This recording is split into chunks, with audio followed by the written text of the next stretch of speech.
ഒരു വമ്പൻ വാർത്ത എന്ന് തന്നെ പറയാം. എത്ര മാധ്യമങ്ങൾ ഈ വാർത്ത നൽകിയിട്ടുണ്ട് എന്നറിയില്ല. ഏതായാലും രാമേശ്വരം കഫേ സ്ഫോടനവുമായി ബന്ധപ്പെട്ട അന്വേഷണം മുറുകുന്നതിനിടയിൽ മിഡിൽ ഈസ്റ്റ് കേന്ദ്രമായിക്കൊണ്ടൊരു സംഘം പ്രവർത്തിക്കുന്നു. ആ സംഘം ദക്ഷിണേന്ത്യ അടർത്തിയെടുത്തുകൊണ്ട് ദക്ഷിണേന്ത്യ ഒരു പ്രത്യേക പ്രവിശ്യയാക്കി മാറ്റാനുള്ള ശ്രമങ്ങളാണ് നടത്തിക്കൊണ്ടിരിക്കുന്നത്. IS-ന്റെ അൽ ഹിന്ദ് മൊഡ്യൂളാണ് ഇതിന് പിന്നിൽ പ്രവർത്തിക്കുന്നത്. ഇവരെ കേണൽ എന്ന് പറയുന്ന ഒരു ഗ്രൂപ്പായിട്ടാണ് ഇവർ പ്രവർത്തിക്കുന്നത്. കേണൽ എന്ന അപരനാമത്തിൽ അല്ലെങ്കിൽ ഒരു കോഡിലാണ് അവർ പ്രവർത്തിക്കുന്നത്. അബ്ദുൾ മരീൻ താഹ, മുസ്വിൽ ഹുസൈൻ ഷാഹിബ് എന്നിവരാണ് ഇതിൻ്റെ തലവന്മാർ.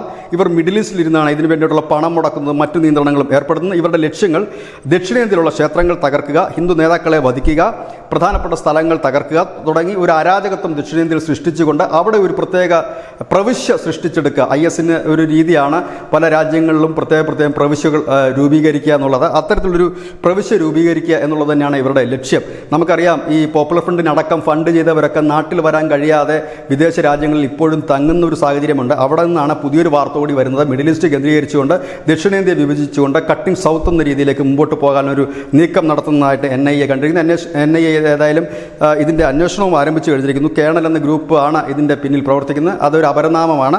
അവർ IS-ൻ്റെ അൽ ഹിന്ദ് മൊഡ്യൂളാണ്. അവരാണ് ദക്ഷിണേന്ത്യയിൽ അത്തരത്തിൽ നമ്മുടെ പോപ്പുലർ ഫ്രണ്ടിൻ്റെ ആശയം ഇന്ത്യ മുഴുവൻ അത്തരമൊരു പ്രവിശ്യയായിരുന്നു. പക്ഷേ ഇവർക്ക് അത്രയുമില്ല, ആദ്യം ദക്ഷിണേന്ത്യ പിടിച്ചെടുക്കുക എന്നുള്ളത്. അതുകൊണ്ടായിരിക്കണം ഇടയ്ക്കിടയ്ക്ക് പറയുന്നത് ദക്ഷിണേന്ത്യയിൽ BJPക്ക് സീറ്റ് കിട്ടില്ല, ദക്ഷിണേന്ത്യ BJP തകർക്കുമെന്നൊക്കെ. ഏതായാലും അങ്ങനെയൊക്കെയുള്ള കാര്യങ്ങളിലേക്കാണ് ഇപ്പോൾ NIA അന്വേഷണം നീളുന്ന. News desk news India Malayalam.